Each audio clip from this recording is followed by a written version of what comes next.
How's it going, everybody? Brian Alvarez here on Wrestling Observer Live. We are here every day, Monday through Friday, noon Pacific, 3 Eastern, Sundays, 3 Pacific, 6 Eastern. We got a lot to get into on the show today. It's Tuesday. That means last night was Monday Night Raw. Not much of a show. It was there, is the best way to describe it. And, of course, it is 1 week after coming off all of those big changes that they were going to make with the Superstar shakeup and the wild card rule and everything like that. It was just a show. And it was the go-home show, Raw-wise, for the Money in the Bank show. 10 matches for the show thus far. And, of course, tonight is the SmackDown go-home show for Money in the Bank. But the big story today, this from WWE.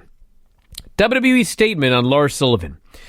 WWE supports a culture of inclusion regardless of gender, race, religion, or sexual orientation, and we are committed to embracing all individuals as demonstrated by the diversity of our employees, performers, and fans worldwide.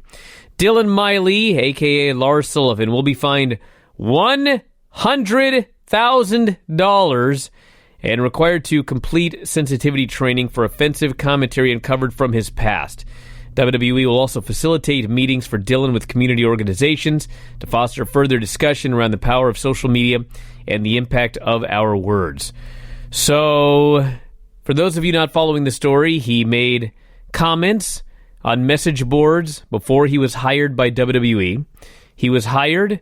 They knew about the comments. He apologized for the comments. They told him it was water under the bridge, and now in 2019, over 6 years later, they are retroactively fining him $100,000 for comments he made before coming to WWE as an independent contractor. It's actually an amazing story. So that's the update on Lars Sullivan. We could talk about that today. The Bret Hart-Tom McGee match. Finally, last night it appeared on the WWE Network. We got Raw to talk about and so much more, and we will kick it off after the break. Wrestling Observer Live. You're clear. Back in the show, Brian Alvarez here, Wrestling Observer Live. Mike Sempervive, also of WrestlingObserver.com. He'll be joining us here in a moment. Got a lot of text messages already about Lars Sullivan. This person here says, if Sullivan was hired with the comments being known as the WWE is claiming, finding him now is absurd. As much as I enjoy seeing idiots suffer for their stupidity, I would say Sullivan is in the right if he chooses to fight the fine. This person here says, that fine amount of $100,000 is a work and kayfabe. Listen, I don't know 100%, okay? Because I'm not Lars Sullivan. I've not talked to Lars Sullivan about this fine. WWE is claiming it is a real fine. All I know is they are a publicly traded company, and they have issued a statement claiming that it is a $100,000 fine. I mean, I presume, I could be wrong, I presume it's real.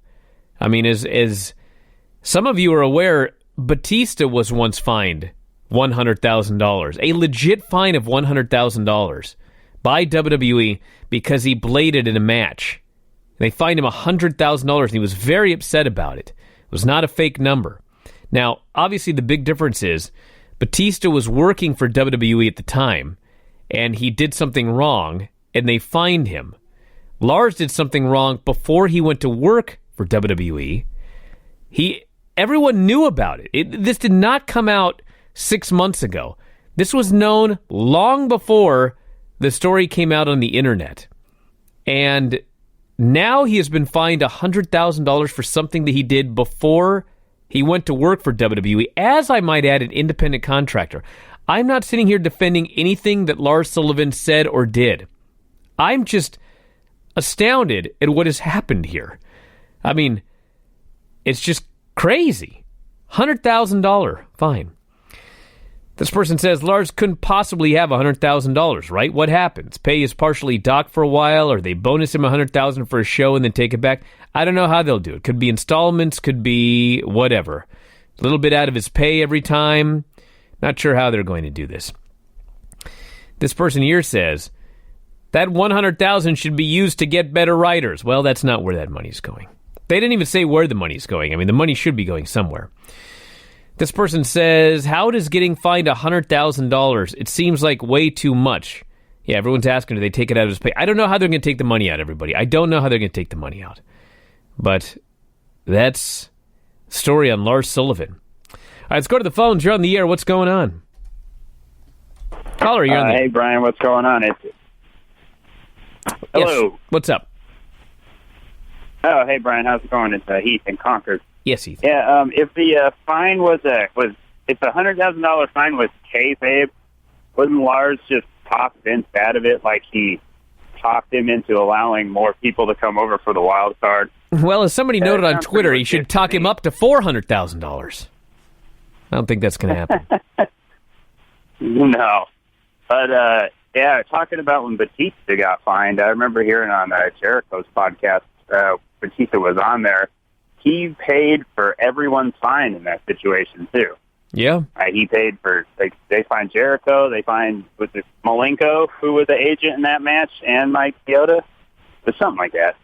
But, yeah, that's pretty crazy. But I had a quick question for you, actually. Yes. About our favorite topic, Raw's booking.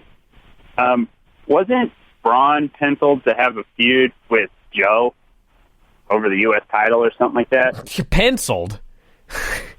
I mean, there's no penciling, buddy. I mean, there's barely even a pencil. I mean, there's 1,000 things that were supposed to happen that didn't happen every single solitary week, including last night and the previous SmackDown. There were matches that got changed. One of them was changed in alleged storyline reasons last night, but those did get changed. Apparently, Mike is here. Mike, you're here? I'm here. I've been here. Any comments on any of this? You haven't been here. You texted me saying you weren't here, so don't pull that. Yeah, no, actually, I just said the modem was unplugged, but I've actually been on since the opening, but you don't look at your text when it comes to me. You'd rather be ranting and raving, and really there's not much to rant and rave about. You know, Lars Sullivan being retroactively fined for things he said while not hired with the company after saying he's all clear. It's not exactly the same thing as Ray Rice and the situation with domestic violence in the NFL, but it raises the same point of, like, how can you go back and make a decision after you've already made a decision? How is that fair? Now, separate that from the comments that he made after the last time we talked about it. I did look more at when the comments were made and the things that he said, and it's amazing that a company who's can have all of the discerning taste that it wants. It's the big dog, and the reality of the situation is one man would not make another company, and certainly Lars Sullivan wouldn't be that man. I don't care how much they're enthralled with him right now. I mean, if they never signed the guy because of the things that he said, you know, or cut him when they found out about the things that he said, the world would have kept spinning, and I think maybe next time around they ought to take that tact. You can't maybe hold something somebody said against them forever, but that's a grown man who made those comments, who went across the board and pretty much insulted everyone, and he's going to have to face that every single day. And he is really, if he makes it in WWE, he is certainly going to overcome something that the lump of crap that he put in front of himself professionally. It's really something else. Person says, so Lars has to pay a fine for something he did when he didn't work for WWE, but Seth wasn't fined when his nude pics hit the internet. Well, his nude pics hit the internet because he was hacked. Lars Sullivan wasn't hacked. Lars Sullivan went in and he said things on the internet, and then later they came out, like years and years later. This is a completely different situation right here. You're not going to fine somebody because his phone got hacked. I mean, they shouldn't. Spurs says the Lars situation sets a dangerous precedent. Well, we'll see. I mean, we'll see.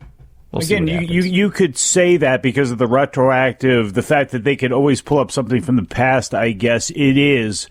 Again, it's tough to defend Lars Sullivan. Although the argument isn't, you wouldn't be defending Lars Sullivan in this case. Although, again, Lars Sullivan, from what he said, doesn't look like he'll be retaining the ACLU, who could probably help him the most in this situation. I mean, I'm not defending anything Lars said. I'm just really thinking about this situation, and as someone on the internet noted, Lars made these comments on the internet right around the time that Vince McMahon did an angle on television where he was talking to, I believe, Booker T, and he dropped an N-bomb. And, I mean, Are we going to go back and find Vince McMahon $100,000 for what he said? I mean... Talk about a guy who needs sensitivity training. I mean, Jiminy Christmas. Like, I don't know. This person says, an interesting observation. I had a friend over last night who was not a wrestling fan, who watched very little wrestling ever in her life. She arrived a little after the second hour started, was surprised to find she was interested and enjoyed everything on the show, so much that she inquired about how to order Money in the Bank and wanted to know if Raw was on every Monday. Almost all of that interest dissipated when I told her Raw was 3 hours long and she had missed the first hour. 3 hours in one night was considered too much of a time investment for her. I know as hardcores we have a lot of other complaints about the show, but it appears the only thing eroding the casual fan is the length of the show, which surprised me. Well, it's interesting because there was a Variety article on Vince McMahon today. I think it was in Variety. Maybe it was something else where I read this. But anyway, they were talking to some people from ESPN. And obviously WWE had spoken to ESPN when it was time to negotiate their deal. And they obviously ended up on NBC Universal and Fox. And what the people at ESPN basically said was, we like WWE, we were interested in WWE, but we could not find anywhere where they would fit because the show is 3 hours long, 52 weeks a year. And there's just no way to make that work on ESPN. So, in fact, their being 3 hours worked against them getting a deal with ESPN. Now, obviously, they got a deal with Fox and USA, and they're making $2.3 billion. But that was another example of the show was too long. It was too long for ESPN. That is true, but also you got to remember, too, that a lot of that's got to do with ESPN allowing itself dexterity in their schedule because of the other big money sports that they're paying for. Well, sure, but you have a lot less dexterity with a 3-hour show than if the show was like 90 minutes. Of course. Back in a moment, Observer Live. Back in the show, Brian Alvarez here, Wrestling Observer Live. Mike Sempervive, also of WrestlingObserver.com. This person says, a dangerous precedent for bigots, maybe. I can't think of too many other instances this would apply, although I could be entirely wrong. Plus, Lars has made and deleted boneheaded tweets just recently. The, quote, this was years ago argument holds little water here. This person here says, the Lars thing would never hold up in court, as it is a clear violation of due process in so many ways, and he is classified as an independent contractor. Unbelievable! This person here says, so they can find Lars for his comments, but Hulk Hogan could come back like nothing ever happened. Maybe Hogan got fined $100,000, but I never heard that. What they'll claim is, they took him out of the Hall of Fame. He suffered financial loss from all of that sort of stuff is what he would claim and what they may back up. And they will say he underwent sensitivity training and he reached out to community leaders and he met with them. Now, whether you think he was genuine about that or not, obviously it came out later on, because of what happened with the locker room speech and everything, that maybe, what a surprise, that may have not have been on the up and up, but it really would be separate from what we'd be talking about here with Lars. How is it that Sullivan is fined for things said before being employed, yet nothing has happened to all of the controversial things that Randy Orton has said over the last 18 years? Randy Orton has said? What is Randy Orton I think Randy Orton may have said some things that would be in bad taste or would be somewhat politically incorrect. I don't think when you match up, and I could be dead-ass wrong about this, but it would seem to be if you were trying to go, comment for comment here, you're not even talking the same ballpark, I don't think, with what Lars Sullivan has put out there. All right, on a different topic here, this person says, seeing Baron Corbin beat Ricochet made me very, very sad. I told you yesterday that Baron Corbin was going to beat Ricochet. And you know what's more sad than Baron Corbin beating Ricochet? The fact that he's beating Ricochet because he's in line for title matches with Seth Rollins. Didn't this guy kill ratings to the point where they said on TV he That's killed what ratings? They said, but maybe they must think otherwise. They must. Because he was the reason that they were going to spark all of this change. Like he was part of that, right? Well, you're mixing up real life and storyline. In storyline, they blamed it on Lars, but in real life, they clearly think that he means something because he gets booed. So instead of not Lars Baron, instead of Drew, different bald guy, or Joe, or any of 100 heels, it's Baron Corbin, Seth Rollins. That's the upcoming feud here, everybody, after AJ Styles. So, well, that's why you want to make sure Seth Rollins won. gets cheered, I guess. This person here has some Ricochet statistics. What? He says, I believed Vince could not mess up Ricochet, but they've started doing it. Lost to Baron Corbin. Buddy says, very interesting stats about Ricochet's WWE run so far. Ricochet lost a grand total of 1 match in his entire 12 months in NXT, which was against Gargano, which wasn't even clean, so he was very much protected. Ricochet has now lost 2 singles matches in 3 weeks in his first month on the main roster. One of them against a guy who vanished. Oh, this man needs a job with Pro Wrestling Illustrated. Hey. Doesn't matter when they get up to the main roster. Everything changed. Look, this is not new. Dirty Dick Slater debuted in a Rebel Flag as a good guy, coming into the ring to Dixie. Like, you know, there's been a long history of Vince's touch not working, and obviously this is about, you know, feeling as though you're getting heat because you're being a popular guy, and it's not going to hurt Ricochet because he's so spectacular, and it sets Baron up and puts him in the match with Seth Rollins. Whew. There's a lot wrong with that, and it's been talked about ad nauseum to the point where if anybody wants to call in about, you know, the New Japan Best of the Super Juniors, they're going on too. James here says, Lars should be fined for what he said, and there's no defending it. However, it all comes off as disingenuous of WWE as, number 1, he will still be on TV and pushed. Number 2, they ignored it for ages and literally just fined him because it caught mainstream attention. And 3, WWE have ignored so many transgressions by talent in the past. These are flooding in here about Lars. Well, this person says, what are the chances Lars wins a $100,000 Battle Royal next week? Well, I don't think that's going to happen. Well, you know what? There goes his, would that be a Saudi payoff? Oh, he'll love it there, too, I guess. And Hackman says maybe WWE will punish him by docking his pay $1 per year for the next 100,000 years. I don't think that's going to happen. This person here says, is my employer going to fine me for stealing a candy bar when I was 7? I don't know. And I don't even know if you can call WWE his clause? employer because he's an independent contractor. So I don't have an answer for you. Now, there are morals clauses written into a lot of stuff, but they've also got to be within reason. And here's the thing. Dredging up something from the past, having that come out, that could be something that obviously can work against you. That's why they talk about being careful and scrubbing and all that sort of stuff.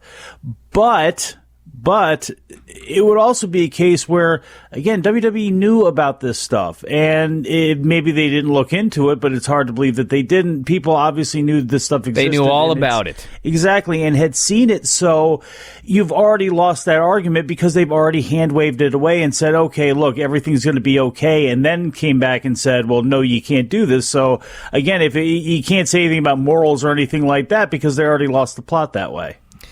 This person says it's almost like the NFL suspending a player for something he did in college. Actually, that is what it is.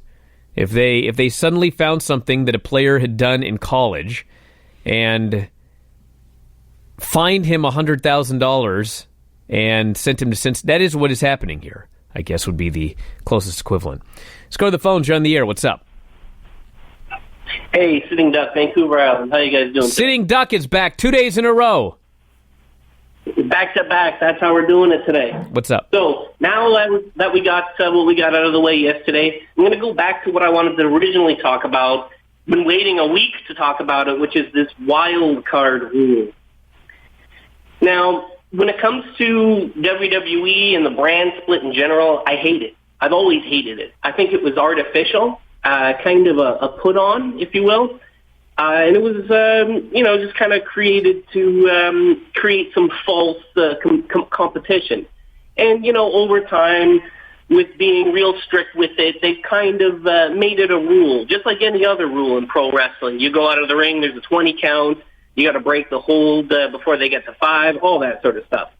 But these last 2 weeks, especially the week prior, with just creating a rule out of thin air and then breaking that rule really takes your mind out of the whole pro wrestling world. Like, we are all suspending our disbelief here.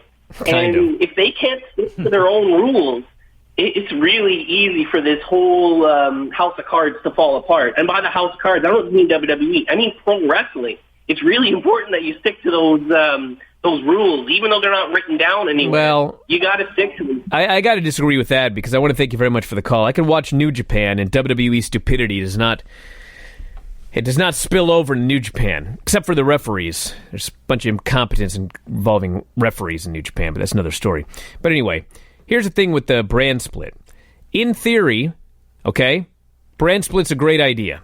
You have folks on SmackDown, you have folks on Raw, and in a perfect world, you actually understand how to create stars. And so, basically, you can imagine it being like SmackDown and NXT. There's no crossover between SmackDown and NXT. Very, very little.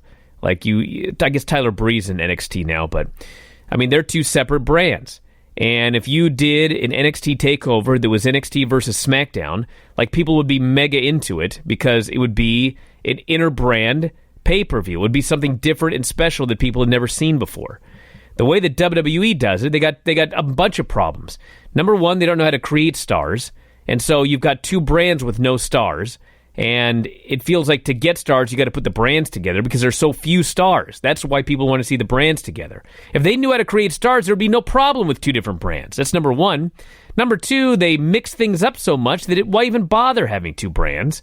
And as Dave kind of mentioned on the show the other day, one of the reasons they have two brands, I hesitate to even say this because I don't mean it to be as harsh as I'm about to say it, but I'm going to say it. They're too damn lazy to figure out how to run two house show tours unless they have separate brands. I used to always hear, well, you have to have a brand split because how can you run two sets of house shows without a brand split?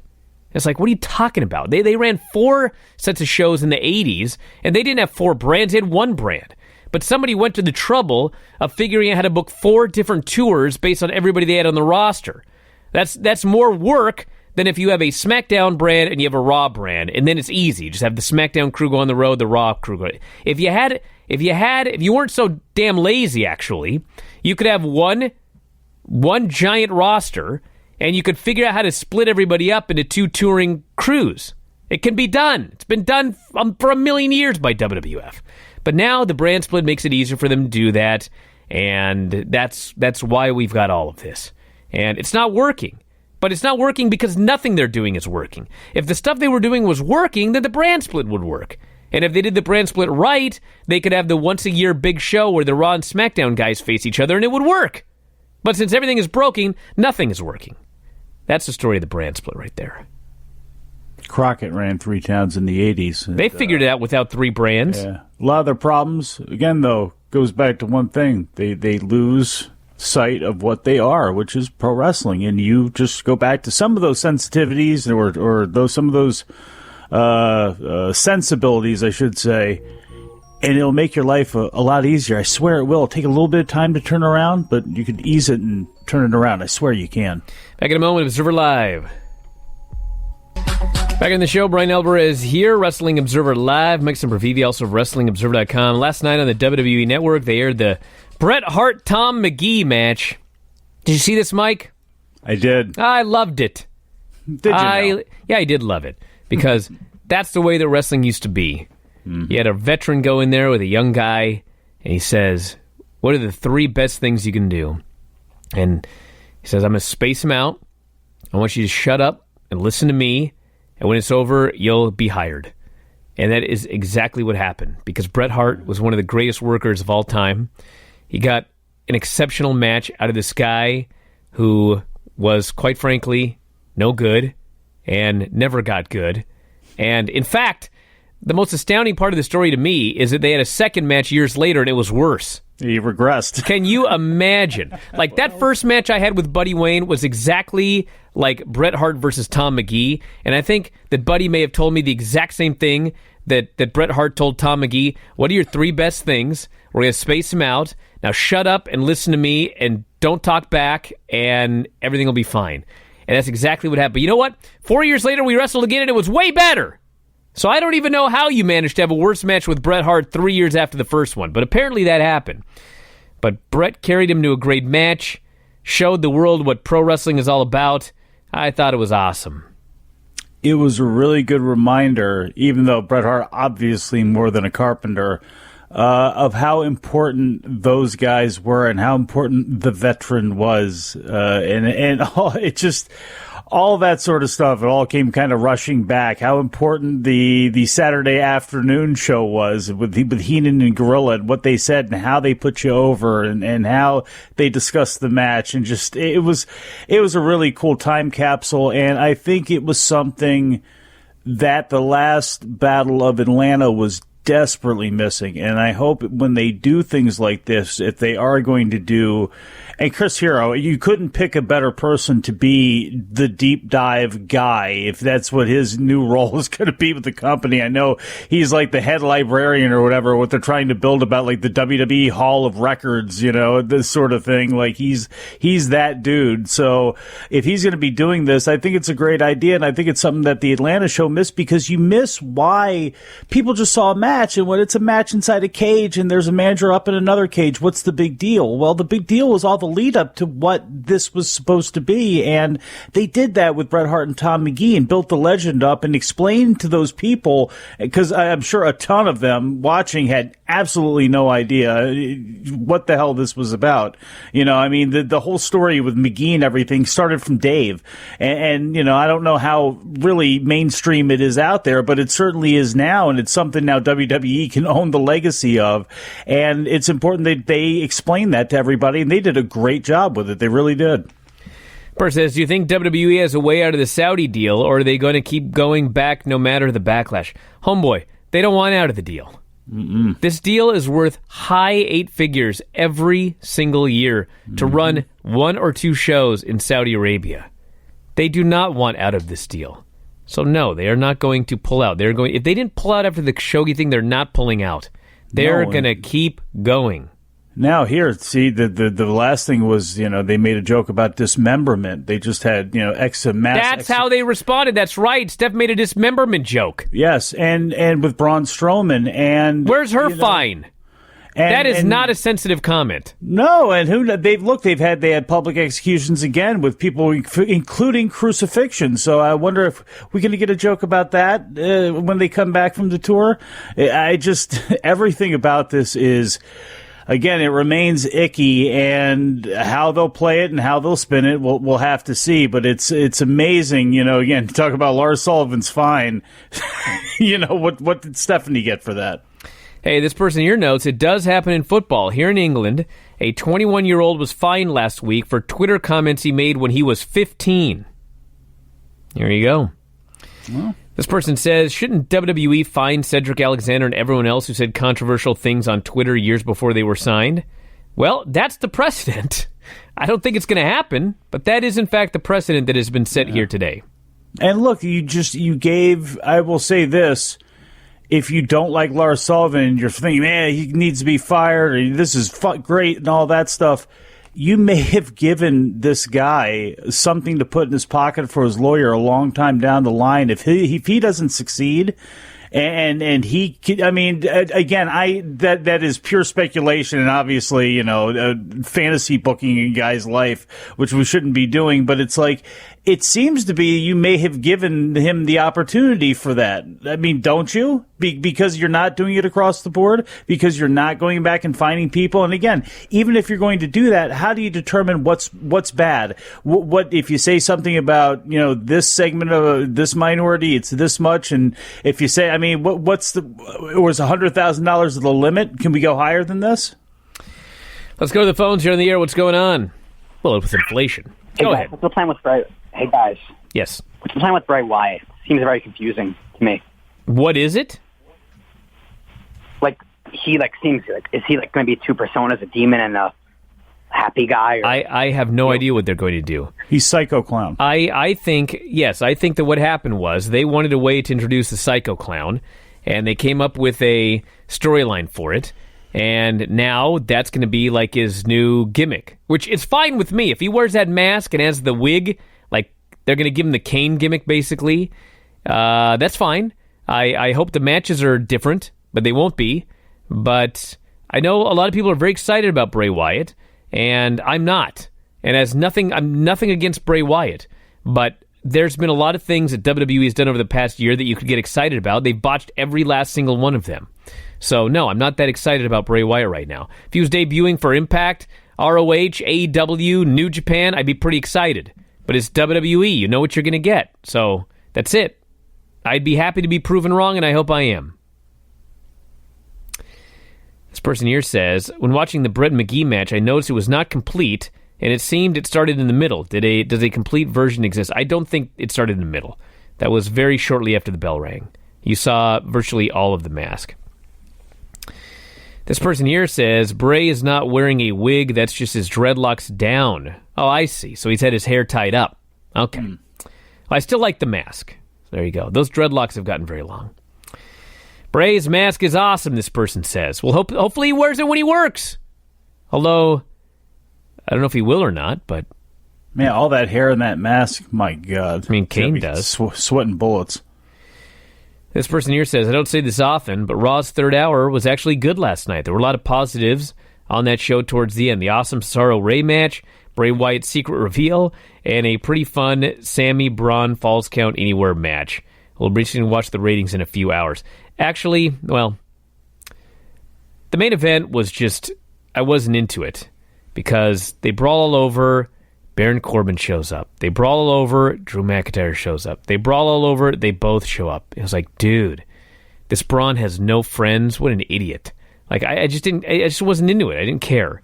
Now, the Bray thing I liked, except, I swear to God, he debuts his horror mask, and the Firefly Funhouse burns down in flames. They cut back to the announcers, and this is a direct word-for-word quote from Michael Cole after this is over. Well, moving on. Earlier tonight, a contentious contract signing between Becky, Lacey, and Charlotte, and they moved to a video. Yeah. I was like, this is Nitro, dude. This is Nitro. This sucks. And I like that Rey Mysterio match. But man, I'm watching that show last night, and maybe it's just me. I am expecting, and I've been right 2 weeks in a row now, so this could be the end of my streak, but I think this show is dying in the ratings. I just feel like it's just dying. There was just nothing exciting on the show. Miz TV and Roman, nobody cared about Roman. I don't care what Dave says, they were booing Roman. Shane's out there. We got a tag team match that ends in a DQ after 30 minutes of build. Then we got a video package and more video packages, and the backstage interviewers are back interviewing people. Mojo Rawley, who's not over, is out there. Just a nothing happening show. We'll see what happens. I don't have strong hopes for this number here. I think it's going to be pretty bad, but I've been wrong before. To the phones, you're on the air. What's up? This is Jim from Virginia. How you doing today, Brian? How you doing, Jim? You sound better. I do. Hey, what did you think of the women's segment? The contract signing? Yes. Boring. Just, they're out there yelling at each other. There's three women. It just was like, it was the same thing I've seen a million times on the show. There was absolutely nothing new to it. Nothing. Even the power bomb through the table, huh? It's just, I've seen that a million times in contract signings. Then they got a four-way with three of the women in Money in the Bank and one woman not in Money in the Bank, and the woman not in Money in the Bank won the match. Why isn't she in Money in the Bank? Exactly. You know what, though? Hold on. That's one thing. I know you talked about that with Dave last night. I know she was acting, all of a sudden Nikki Cross isn't crazy, but she did do that big smile at the end. Now that could just be, she could just be a cheese ball who is, happy she got the match, or she could be playing a little bit coy. I want to see this play out. I know, you laugh. That was a good one. I know, but see, every time they start something, you got to give it a week. You can't have any expectations, but you got to at least wait and see if they give do it anything. A week. You kidding? Well, yeah. I'll give it a week, but all right. Anything else, Jim? And I totally agree with you about Bray Wyatt. Was awesome. The mask is okay, and the house burn and all that, but Michael Cole and them. Oh yes. Was like nothing happened. I agree totally with that. It's like, oh well, they didn't just burn the house down, and he didn't turn into this monster, and he went right to the video package. Back in the day where it was like you'd have Lawler scream and then Ross say, what the hell was that? At least try to sell something about what is this creepy bastard, like at least something to try to get it over, not just move on to the next thing. Do I talk into a vacuum, or what's the problem here? This person says Raw will die in the ratings because it was taped. Dude, how many times have I mentioned this? They just want you to read taped that. Raws taped Raws often do better than live Raws in the ratings to this very day. It has nothing to do with live or taped. I've been hearing this for years, and never over the years have taped Raws consistently done worse than live Raws, ever. They usually do exactly the same, or they do better. Every single time. The problem with the ratings is the ratings. And again, you can't even bring that up, right? And who cares right now if it's a little up or a little down? It doesn't matter. A little's not helping them right now because it stinks. Well, it does matter a little bit because there was no competition last night. So if this number is down with no competition, yikes. Oh, SmackDown's going to get murdered tonight, by the way. Well, yeah, it's going to be bad times. All right. Bray Wyatt looks like that failed TNA menagerie gimmick with Crazy Steve and Rebel. That's right, the menagerie. I remember that. I like Crazy Steve, actually. I like Rebel. She was our age. Still look good. This person says, if Lars is smart, he'll just nod and take this hit as a guy who looks like him and can wrestle should make way more than that in his... Yeah, if he doesn't make more than $100,000 in his WWE career, something went wrong. So I'm pretty sure he'll make more than that. This person here says, if you remember last year, there was a pay-per-view where Roman and Bray were pulled from due to measles or something. No, it was Roman Reigns had the mumps. That night they were going to debut a face-painted Bray dressed as Sister Abigail. This feels like they're trying to go back to whatever that idea was right now. Oh, God. Were they? Actually, that was the idea. Bray was going to be Sister Abigail. And Wow. thank God they didn't do that. I'm optimistic about Bray. The look is great. But if WWE goes right back to having him lose all of his feuds, he'll be right back to where he was before. It's not even... Or if there's worms on the mat. Well, it's just... Can he get himself over and garner enough interest where... because it's always been the match. It's always been once... No matter who he's in there with, it's like... All of a sudden, it's the same old Bray match. Even when you had outside interference and other, things to mess with. It just... I don't know. I don't know how you make him more interesting, but we'll see. This person says, WWE should do better research on their prospective employees before they hire them. Dude, they did! They knew all about this years ago. And they're just finding him now. Back in a moment, Observer Live. Back in the show, Brian Alvarez here, Wrestling Observer Live. Mike Sempervive, also of WrestlingObserver.com. This person says, Bray's mask was designed by the team that works with horror icon Tom Savini. Yeah. So there you go.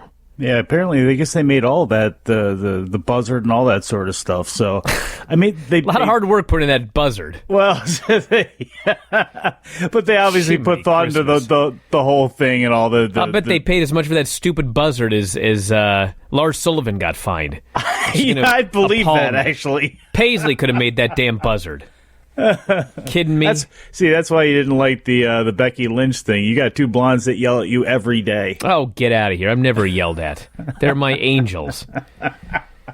This person here says, I thought it was that Nikki was pretending to be nice and sane to manipulate Alexa into giving her the spot.